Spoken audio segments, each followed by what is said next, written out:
Centuries of tradition could be broken as a source reveals Prince George will not be expected to serve in the military before he takes the throne. Sources believe there is also nothing to stop Princess Charlotte from qualifying as a doctor as times change for the royals. The future king may not have to serve in the military the same way his ancestors did, in a move some believe shows that times are moving on. This means Prince George may not follow in the footsteps of his dad, Prince William, who trained at the Royal Military Academy at Sandhurst and served in the armed forces for more than 7 years. Queen Elizabeth II was famously the first female member of the royal family to serve on active duty. She served with the Auxiliary Territorial Service, ATS, during the Second World War, which freed up men for frontline duties.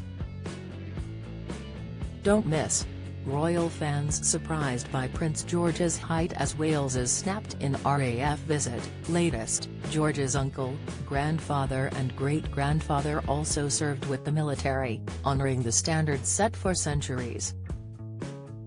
A change in this tradition would be significant for the royal family as the monarch is Commander-in-Chief of the Army, Navy, and Air Force. Writing in the Daily Mail, historian Dominic Sandbrook said, "The tradition of royals joining the armed forces, even for brief periods, lends crucial legitimacy to the monarchy. Military service is the last tradition that takes royal youngsters outside their sheltered lives of impossible privilege. Times change, and institutions change with them. Who can blame him if he would rather pursue a different vocation?" A long-term friend of Prince William expressed their views ahead of Prince George's 10th birthday on Saturday and said, "In theory, there is nothing to stop George from pursuing a career as an astronaut, for example, if that's what he wants, and then becoming king later. The rules are different now, he wouldn't necessarily have to follow the old formula of going into the military and then royal life." So, could Charlotte qualify as a doctor, for example? I don't see why not. It's less of a fishbowl now than when William and Harry were growing up. The young prince is said to be encouraged to follow his passions, with a source close to the royal household saying Kate and William consciously set out to achieve a sense of normality for their children. Don't miss: Princess Charlotte and Prince Louis are confident away from their parents. Latest: he is also the first heir to the throne in generations who has not been sent away to boarding school for his primary education. Many hope the future king will still hold some connection to the military by sticking to traditions. Historian Hugo Vickers said, "This is significant because it shows that times are moving on.